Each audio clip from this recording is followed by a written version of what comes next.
Hi, I'm Donna Balzer, and I love to garden. I'm Steve Biggs. I love to garden too. We're both horticulturists. And gardeners. But even though we're professionals, we're not garden snobs. That means we can take the science of gardening and make it simple for you.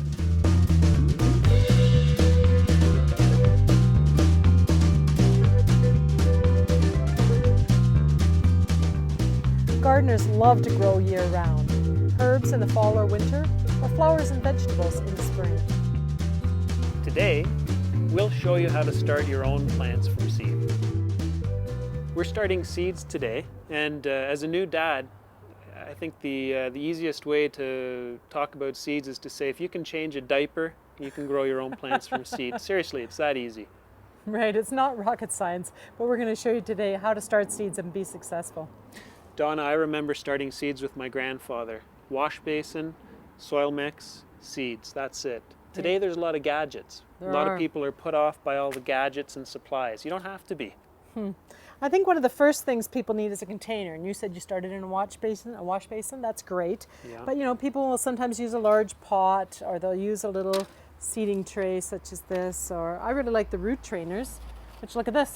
You pop them out and they open up. They open up, so you can, yeah. you know, they actually train the roots, and they've got air spaces at the bottom so that the roots won't get too long and unwieldy. Yeah. So the big message is there's lots of options for containers. One thing I don't think either of us start seeds in is a clay pot. No. Love them, they look super, but a clay pot will dry out too fast, and I think the same holds true for the peat pots. It's true. If you put small seeds in, they're going to dry out, and it's going to be tough for a new gardener. Yeah. So what do you do for soils, Donna? Well, you know, I've been trying to go organic. So I want to use soils that don't have any wetting agents, they don't have any fertilizers added. I really want to just use things that are natural. Unfortunately, most of the things aren't, well, I don't know if it's safe to use or not. We're using a lot of peat-based products. So the soils I like to use have a lot of peat moss in them. I think you've tried the coir and the other things like that. Yeah, too, they haven't worked too well for me. Yeah. Do you know, so it's a soilless mix. It's made with peat moss, and I heard somebody call it soulless mix the other day because, you know, peat is a little bit controversial. It's considered an environmental no-no for some people. Right. But the fact is it has the properties that you need to grow seeds well. So both It's really Donna and light. I like the peat mixes. Yeah, it's really light, it's really fluffy. I think if you want to, you can start mixing them in with some compost, some good quality compost, but we know some types of compost have too much salt in them. So basically, start with a commercial soilless mix to get going. Well, Donna, this is how I go about my seeding, and we'll use a pot for this example. You can just simply dip your pot right into the soil mix, fill it right up, and here you have a pot full of soil. Now, a lot of books talk about tamping. There's nothing wrong with that. All we're doing is getting those air spaces out of the soil. But a trick I learned when I worked in a nursery was you can just tap, tap, tap, tap. And that tapping action of the pot on the table settles that mix, gets rid of your air pockets, and I find that's an easier way to go about it. Yeah, I do that too. Do you do I that believe too? in that, yeah. Although, of course, I use the root trainers. Right, yeah. Okay, so then, you know, all you need to do next is get your seeds. Okay, so what are you going to do about the seeds if they're very, very old? Well, you know, if they're old, you can test the germination. You can put them on a wet paper towel and let that sit for a couple days to a week and see if those seeds actually germinate. Right, because there's just too many seeds in a package to use all in one season sometimes. Absolutely. Yeah. So you can test the seeds or you can get new seeds. Okay. So I have the seeds here, All right. and you can just sprinkle them on top of your soil mix.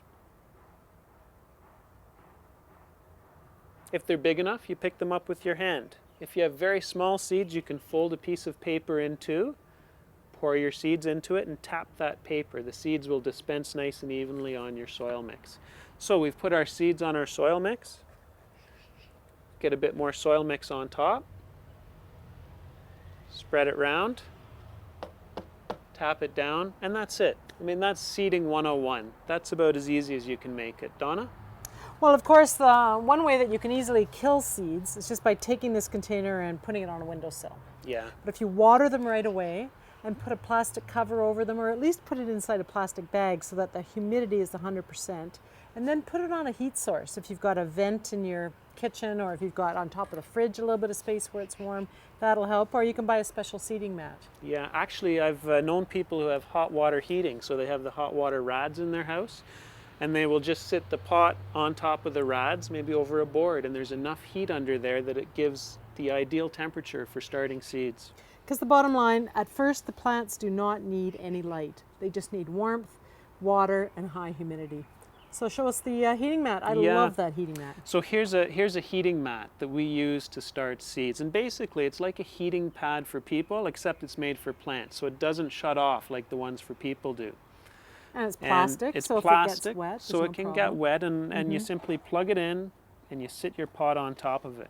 I'm not big on gadgets, Donna, but I used to start my seeds. The warm place I had was beside the ducts in my basement, beside the heat ducts, but we moved, so I didn't have that option anymore, so I bought a heat mat.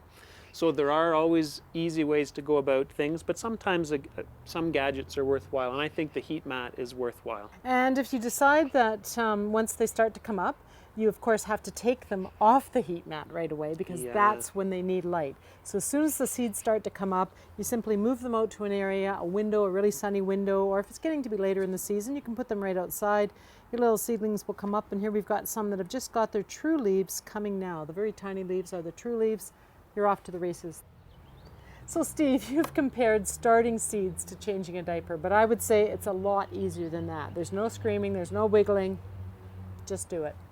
Yeah, you're right, Donna. It's pretty basic stuff, and it's like riding a bike. If you fall, you get up and do it again. Try growing seeds. If they don't grow, just get another pack of seeds. They're cheap. See you next time.